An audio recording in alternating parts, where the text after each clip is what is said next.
Happy Monday. This is the No Glitz, No Glamour, sometimes daily video. Bankster DFS, week 6? Really? NFL week 6 already? Okay, I guess we're there. It's the first look cash game lineup as we do every single Monday. My name is Doug Shane, representing Bankster DFS, where we cover everything that's out there. Major sports, college sports, niche sports. Crushed EuroLeague this week. Brandon Matthews posted a couple of pools this week, and one of our writers, Troy, popped a $700 takedown. So when I say everything, I really mean everything. NHL starts up tomorrow, depending upon when you're watching this. Could have started already, Tuesday. Sean's been pumping out preseason advice already. NBA's coming. MLB still in full swing. John's already posted his player pool for today's playoff games. We got it all covered for you. Big week in MMA this weekend. Tons of content, college football, all of it, including bonus channels in our Slack chat, including sports betting, sports cards, our training wing, Bankster University, and a partnership with Prize Picks DFS. I suppose you can become a member of their fan club as well, where you can get a 100% deposit bonus up to $100 with your first deposit using the promo code Bankster. With your Bankster DFS membership, you do get player pools for all major college and niche sports, the Slack chat that we talked about, award-winning articles and analysis from FSWA award winners like myself, Doug Shane, and Jeff Kaminsky, and members-only live streams that happen periodically throughout the week. There will be one tomorrow where we can talk about whatever you want. I assume we'll be talking some hockey and some early football look for tomorrow on the live stream on Tuesday. $3.99 a week gets you access to all of this. It's not $3.99 a week per article, per sport, per content. Nope, you get it all. $3.99 per week. You can lower that cost by getting monthly or yearly memberships, and your price will never increase. As long as you stay a member with us and don't cancel, your price will never go up.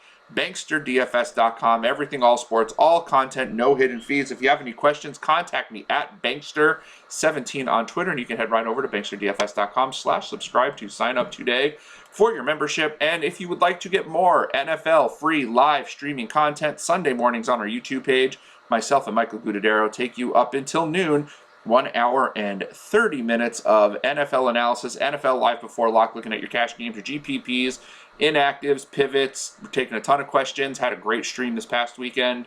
Hopefully we'll see you there this weekend. And while you're here, like, share, subscribe, click that notification icon so you know when we have new videos and those live streams, because we do have those live streams for you. But right now, we're all about week 6 NFL, only a 10-game slate. There's a Thursday game, a London game, a Sunday night game, a Monday game, 4 teams on a bye. So that takes 6 games out of the equation. So we are down to only 10 games, and it is not a good slate. I'm not a fan of this slate.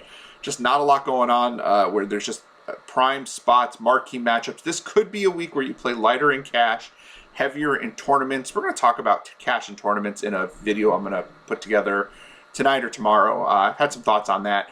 But that's another story for another day. We are looking at the cash game lineup right now and seeing if we can pull one that we do like, because we do like to build that bankroll through hitting on cash games. Week 5 cash was rough.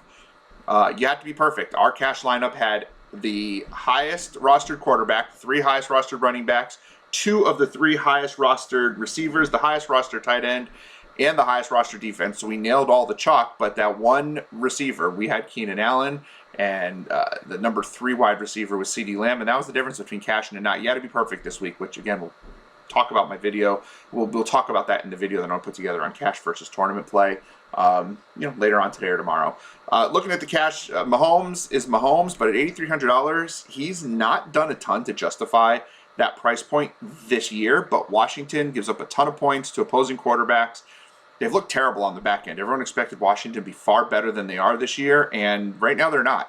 It's a good bounce back spot for Mahomes. It is a road game, which isn't wonderful, but, he's probably going to do okay. Like, he's Patrick Mahomes, so we're not worried. The team, is going to figure things out. Andy Reid's a really good coach. If Clyde Edwards-Helaire is out, I actually think that plays more into Mahomes' favor. They're going to throw the ball another week of Josh Gordon figuring things out. Tyreek Hill did pop up questionable this morning. I know it's early in the week, but he did get nicked up a little bit in the game last night.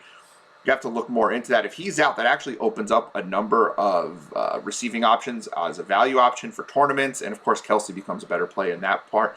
$8,300 is more than we're going to spend in cash most likely, though. Kyler Murray hasn't really done anything, much like Mahomes, to justify that price point over the last 3 weeks. It's been under 23 fantasy points in each of those weeks. He's not running at all. Hasn't got above 40 yards rushing in any single game. Hasn't scored a rushing touchdown either of the last 2 weeks. Passing volume's okay, 30 attempts, but he's just not doing a ton. It hasn't gone over 300 yards in back-to-back weeks. He's been okay, but he's not doing Kyler Murray things, and you need Kyler Murray to do what he has to do Kyler Murray things to justify an $8,000 price point, $700. Lamar Jackson, we got to see what he does tonight. I'm recording this well before the game. It's about 10:45 in the morning. Game doesn't kick off until 8 o'clock, so we got about 10 hours until the game starts. He runs plenty, 7 or more attempts in every game. Has that floor that we like. Chargers did get run on quite a bit this past weekend. He's fine. $7,400 is a good price for Lamar Jackson. He's definitely in play. Justin Herbert looks great. Has put up monster games, 3 or more touchdowns in 3 straight weeks. Has had that, crossed 20 points in the last 3 weeks, crossed 30 in 2 of the last 3 weeks. Baltimore secondary is not great. I want to see how they play tonight. He's definitely in the conversation. Aaron Rodgers has been, again, I'm just going to say this word a lot. He's fine, but he's not exploding yet this year. He's got the hookup with Devontae Adams, which is seeming to work better for Adams than it has for Rodgers this year. Just hasn't put up the monster game. $7,000, a little high for a quarterback that doesn't run. As I say that, I'm looking at Dak Prescott, who hasn't really run this year, but he's been good. 3 or more touchdowns in all but 1 game this year. Has a decent matchup against New England, and I know that sounds funny, but New England just got thrown on by Davis Mills. It was a wonky game, and the game is in New England, but Dallas is going to give you a decent pass volume, and Dak is wildly efficient this year with the touchdown to TD ratio, which we know is hard to maintain, but we saw Lamar Jackson do it for a year, and this offense is set up for that. I don't mind the thought of Dak Prescott in cash. Probably not where I'm going for this lineup, but in the very, very, very early pool, again, 10:45 on Monday morning, week 5 hasn't even finished up. Dak Prescott looks like he's in the pool. Matthew Stafford, the other at the high-end quarterbacks that I'm kind of taking a look at. Volume's definitely there. 20 more fantasy points in every week but 1. Just needs a little bit of upside to get there, and the Giants haven't been great. So, we're going to take a look. The problem with the Giants is if their entire offense continues to be injured, are we going to have to see a lot of throws from the Rams? Maybe not. Maybe this is more of a Darrell Henderson game. So we'll have to take a look and see there. Burrow, I'm not going to use in cash. Kirk Cousins, just not there at the volume. Darnold's okay. He had a really bad week this past week. Philly's got a better defense than we think. Minnesota does not have a great defense. So they do put pressure on the quarterback. If Christian McCaffrey comes back, which he's looking like he might, Darnold could be in play. $6,000's an okay price for him. Clearly, the rushing anomaly is just that. It could happen, but he's not a massive rush guy, so those rushing touchdowns we can't count on, and that's really what's kind of brought him to the higher level of quarterback for fantasy. I'm not sure I'm in love with Darnold for cash. He'll be in tournaments. Baker for cash we never use. Here's a guy I'm really interested in, is Taylor Heineke. We talked about him the last few weeks, and he was trending upwards, had 22 or 23 or more points in 3 straight games. This past week against New Orleans did not do well. Only had 11.92 fantasy points, but New Orleans has got a pretty good defense, and Kansas City does not. Kansas City is getting murdered on the back end. Everyone has thrown on Kansas City this year. Heineke runs around a little bit. He's got 4 more rushing attempts in each of the last 4 games. He's not afraid to get out of the pocket and make plays. With Antonio Gibson a little bit banged up, and Logan Thomas banged up, and Curtis Samuel banged up, Heineke's going to have to do a little bit more to lead this offense, and I think the volume's there. 30 or more attempts in 3 of the last 4 games. He's got over 40 twice. And against Kansas City, who's struggling a little bit, and I don't think Kansas City's going to fix it all in 1 week. Their defense is really bad. So Heineke's a guy that I'm really considering for cash. I considered it each of the last couple of weeks, and this might be the week with not a lot of other plays to look at that we consider Heineke. I don't love Bridgewater or Derek Carr. Daniel Jones, no, never again in cash. Wentz, we'll see how he does tonight, but he's just, I guess Houston's bad enough that it's in play, but I'd rather look at the running game for Indianapolis. The volume's kind of there, but he hasn't done anything with the volume. I don't like him. Davis Mills, Mac Jones, not interested. Justin Fields, only 3 rushing attempts again. Matt Nagy is not figuring out how to use him, but they're 2-1 with him as the starting quarterback. So I don't know. I think they're just gonna keep doing what they're doing, and that's not giving Fields a lot of responsibility in the offense. The volume's not there, so that's a problem. I'm not trusting Jared Goff. Mike Lennon looked okay coming in for Daniel Jones. Only put up 10 points. It's just not a guy that I trust for cash at all. Doesn't have that rushing floor that you're going to get out of Jones. And the Giants' offense is just decimated right now with injuries. So for right now, Taylor Heineke seems to be the guy I'm looking at. I would say my top 3 for cash would be Taylor Heineke, Dak Prescott, and don't even know. Lamar Jackson, Stafford, Herbert. I don't know. It's Heineke and Dak for me right now.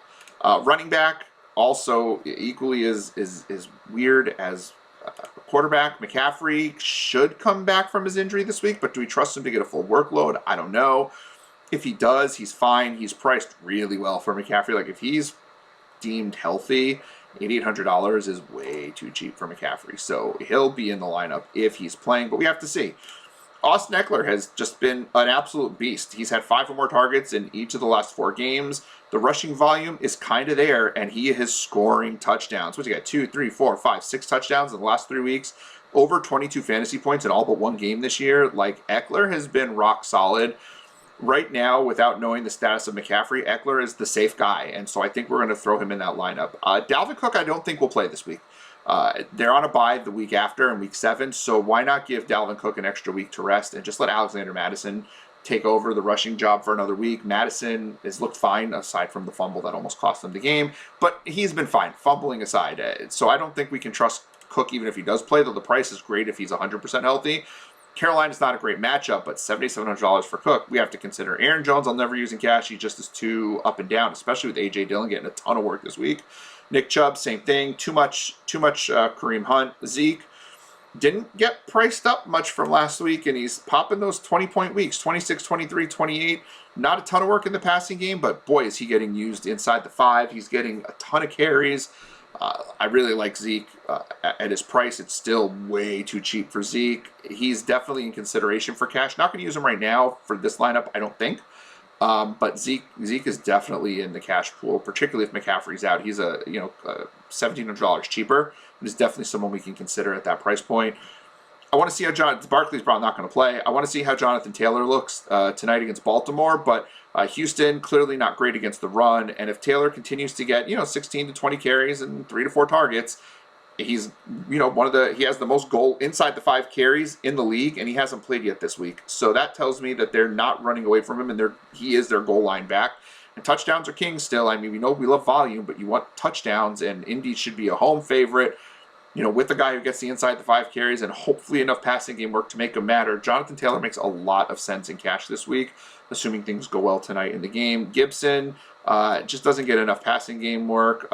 Joe Mixon, until I know he's healthy, he's not a play for me this week. But if he is healthy, he definitely gets the volume that works in cash, but hasn't done much with it. Hasn't hit 3x on this price yet, other than week 1. So we have to kind of see with Mixon. I think they're going to want to pass more. We need to see more about where Cincinnati's at, too, with Burrow's injury. DeAndre Swift has been great this year.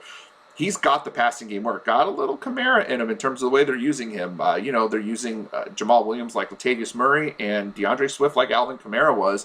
And it's paying off. 3 games of 22 or more fantasy points. It's those weak games, the 8.9, the 11.8, that make me nervous for him in cash, but he's definitely got tournament upside, and that passing game work, though, makes him interesting in cash. So we'll have to see how we feel. If Joe Burrow's out for some reason because he has the throat contusion, and Detroit's a favorite in this game, perhaps, because Detroit's been close, right? Maybe we consider DeAndre Swift in cash. A little pricey for my liking, particularly when you can get Alexander Mattison, who should carry the load for Minnesota if Cook is out. 6,200 is a decent price for him. Still not where he was priced a couple weeks ago when they thought he might get some more work. So a ton of targets in the passing game. 7 targets, that's fantastic. 8 targets the week before when he was the clear starter. They're using him. Definitely in play against Carolina. Again, particularly if McCaffrey's out, because then we can spend down on a couple spots here and get some extra money at the other positions. Hunt splits the work. Henderson, great matchup against the Giants. If he's 100% healthy, he's probably in play. Has played well all season, hasn't had a blow-up game, and they're giving Michelle more looks, but $6,000 is not a bad price for Henderson if he's healthy. I'm not trusting Chuba quite yet, especially if McCaffrey's back. Josh Jacobs is interesting because while Denver is really good against the run, they did give up a ton of points to Najee Harris this past week, and Jacobs is the clear number 1 right now for the Raiders. We thought Drake and Barber would get some work, but Jacobs is getting passing game work. In the last 2 weeks, he has 10 freaking targets and 28 rushes. Like, he's the workhorse. $6,000 for that price, or $5,900, way too cheap. Raiders will be a potential underdog, and they are on the road, and Denver's a tough matchup, but at this price, Jacobs could be worth throwing into cash games. Damian Williams was fine. 16 points is okay for his price, but he was not getting all the work. Khalil Herbert actually had more rushing attempts than him, so I'm a little concerned about using Damian Williams in cash. No. Keep moving down. Devontae Booker looked really good filling in for Saquon Barkley, and if he's going to get the majority of the work, and he was in for 85% of the snaps after Barkley got hurt, I mean, 16 carries, 4 targets, that's a ton of work for $5,400. If the Rams have a weakness, it is against the run. I do think Booker is very much in play for cash. I actually have him in this first look lineup for right now. Moving further down the list, there's a couple other guys I want to look at. Playing around here a little too much. A.J. Dillon, not enough work. Darrell Williams could be in play if Edwards-Helaire is out. He was definitely the running back on the field more for Kansas City. They were down a lot, so we don't know exactly how this is going to look, but $4,900 for a guy who may end up getting 5 or 6 targets and 10 or 12 rushes against a fairly weak Washington defense could be a guy we can look at if we need to spend down. Jamal Williams, he doesn't get the passing game work that DeAndre Swift is getting. He is getting the rushing work, but he's not doing anything with it, so he's not really cash viable. And the other name that I wanted to look at for cash was Ramondre Stevenson. If Damian Harris is out and Stevenson's going to get the carries against Dallas, so he got 11 of them last week, he's worth the look because he'll definitely be the guy getting the work inside the 5. Brandon Bolden's going to catch the passes, but $4,500 for a guy who could get 20 carries with inside the 5 equity could be worth a look. We'll have to monitor that situation. Wide receiver, it all starts at the top with Davante Adams. He's been great this year, particularly the last 3 weeks, 10 or more targets, had a monster game this past week, and this is starting to look like the Davante Adams run that we've come to expect. 23 or more points, 3 or 4 weeks. Chicago, not great against the pass. If they line Adams up inside it all, too, they're going to take big advantage of their poor slot coverage. $9,000 is a lot of money to spend, but when Adams is in your lineup, you just feel safer. Things feel better. Tyreek Hill, we got to monitor this questionable tag. Mike Williams, I'm not ready to use in cash because he just doesn't profile as a cash guy. His ADOT's too big for me. Like, I worry about Mike Williams with he's not catching short passes. Keenan Allen still had 9 targets last week. It was still the underneath guy. Was still the volume guy. Like, I understand he had 16 targets, so he's not a volume guy. Yeah, I get that, but they took a lot of deep shots to Mike Williams. He only caught half the passes he was thrown only. Had a monster game. Like, it looks like I'm crapping on Mike Williams, but, like, he just doesn't profile as a cash play. He is a tournament play. He is that deep threat, big game kind of a guy. And listen, he had 2 weeks of 22 points and 1 of 2 points. That ain't flying for $8,000. $6,000, Mike Williams might be a cash play. And he shouldn't be priced $6,000. He should be priced $8,000, but that puts him out of the cash game pool for me.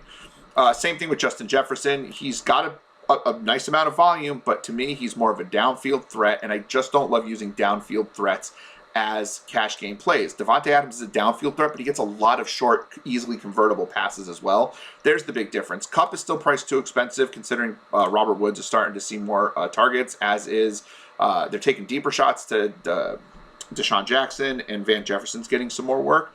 I like Kupp. 10 targets a week is fine, but again, he's more of a 7K guy for me than an 8K guy, so it's a little much for me to spend. If I'm spending that much, I'd rather spend the extra $1,000 for Adams. Hopkins isn't getting the work. DJ Moore, Minnesota's defense is pretty bad on the back end. He only had 7 targets this past week, but he was going up against Darius Slay.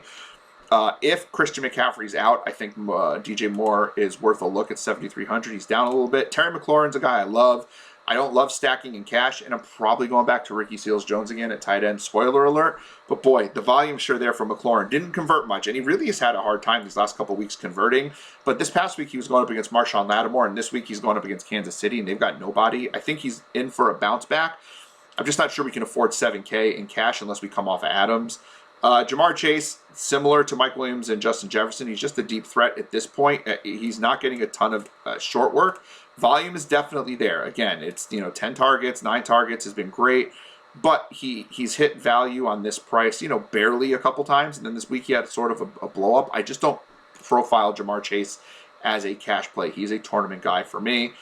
CeeDee Lamb continues to see a decent amount of volume, not enough for me to put him in cash right now, which last week burned me because he was the guy. If I put him in over Keenan Allen, he's the play. We cash, but he just doesn't profile as much right now. He's just not getting enough. He needs 8 to 10 targets at this price point. He's just not getting it. Keenan Allen, Baltimore a little weak against the slot, so he could be in play again. Even though he burned us last week, he hasn't had a huge game yet this year, but he keeps going down in price, and we're going to keep getting Keenan at a floor price. He's definitely someone we have to consider. I'm sure the rest of Team Bankster is cursing my name right now. Cortland Sutton, tons of volume, love it. Decent matchup against Las Vegas. Definitely someone I'm keeping an eye on for cash right now. A little further down, Robert Woods, I do believe in the breakout. I don't know if he's going to get 14 targets a week, but, 9 targets is reasonable. Giants, not great. Definitely not great in the slot, where Woods will line up quite a bit.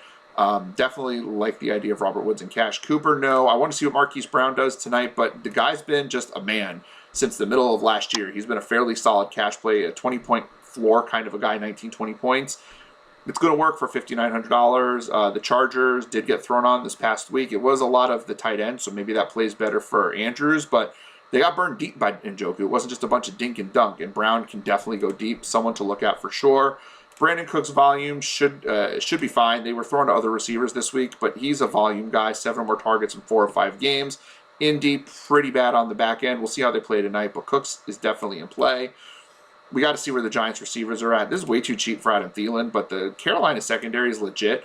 They're just not, that target volume was a problem this past week. He'll bounce back, but he's more of a tournament play, though. $5,800 is a really nice price for Adam Thielen. Not really interested in this mid-range at the moment. Boy, it becomes a while before I see guys I want to play in cash down here. It's a wonky week. Cash is a rough play this week. Hunter Renfrow, 7 or more targets in 4 or 5 games, 6 or more targets in every game. Not putting up monster numbers, but for 5K, he doesn't really have to. He's hit that 15-point plateau margin twice. It's come close every single week. He's like a touchdown away from hitting value most weeks. And if you can get a guy to get 2x on volume alone, and then the touchdown puts him over the top, that kind of works. Rondale Moore saw some volume this week, 6 targets, but it's very inconsistent volume. I'm not sure I can trust him in cash right now. Moving down a little bit more, I don't trust Darnell Mooney quite yet. Amon-Ra St. Brown, I definitely like. 8 targets each of the last 2 weeks, only $4,200, especially if Cephas is going to be out, because he did leave the game injured this past week. St. Brown makes a lot of sense against the Cincinnati secondary that has struggled this year. And I'm not seeing a ton as we go further down. Something will open up. Josh Gordon is fun, but he's not a cash game play. He had 1 target. Even if Tyreek Hill is out, you want to look somewhere else. Robinson or Pringle or Hardman. He's just not the guy. Van Jefferson's a guy we've talked about. Only 4 targets this past week. He's in that 4 to 6 target range. Just not enough for me right now to play in cash. He's a showdown type of player more than anything. There's that Demarcus Robinson play. $3,300 is a great price, but only 2 targets. Byron Pringle down here as well. We really have to monitor this Kansas City situation. But again, only 2 targets every week but 1. In the week he had 6, he only had 3 points, so he didn't do anything with it. Wide receiver's tough this week. Wide receivers is pretty tough this week. Tight end, Kelsey's got the questionable tag. Yikes. Good matchup. If he plays and Hill is out, then he's a strong play. Vice versa, if he's out and Hill plays, then Hill's the play. A little bit of a stinger, not anything probably to worry about. Waller, volume has not really been there. I mean, he's 7 targets each week, but like the 19 targets, we don't expect that either. But he hasn't had double-digit targets since week 1. It hasn't really produced much since week 1. It's tough against Denver. Andrews, I want to see how he does tonight, but the Chargers do get burned by the tight end. 5 or more targets every single week. $5,200 is reasonable. I don't love to spend up on tight end, but he's, he could pay it off. Dalton Schultz, 7 or more targets each of the last 3 weeks. Very much in play this week, but priced up, and that's a problem. Noah Fant ran the most routes for tight end as percentage of dropbacks of anyone, but he only had 4 targets with that. So, what can we do with that? Not much. Hunter Henry had a big week. Dallas does struggle against the tight end. He's had 4 more targets in each of the last 4 weeks. He's finally doing some stuff with it. He's in play at $3,900. I'm not sure if I trust the Njoku breakout. He's getting snaps, right? All the 3 tight ends on the team are getting 40% or more of snaps, but it is only 2nd week with more than 3 targets, and he's not going to have a breakout game every single week. Arizona is not half bad on the back end. You run on Arizona, and I think Cleveland's going to run a lot. Even with all the injuries to the Giants' receiving core, Ingram had 4 targets. We got to be out on Ingram for right now. Cash for sure, we got to be out on him. GPPs, he might be in play. If Mo Alley-Cox sees a bunch of targets tonight, if he's back out there and getting more targets for the Colts tonight against Baltimore, I'm really going to believe in him against Houston, because tight ends run wild against Houston, and he could be my cash game tight end going up against Houston if he's going to get 4 or more targets tonight. it's really going to be tough to. We got to see kind of how that is. We can't make a definitive decision. Ricky Seals-Jones, 8 targets this week. That's back-to-back weeks. He's done well in replacement of Logan Thomas. Didn't do a ton with it, but again, at 3K, 9 points, get you where you need to be. Kansas City, struggling. Look what Dawson Knox did this past week at the tight end position. Very much interested in Ricky Seals-Jones. Jack Doyle could be in play if he's the guy getting the targets. He was early in the year, and then Mo Alley-Cox kind of jumped in. I want to see how they play it again tonight.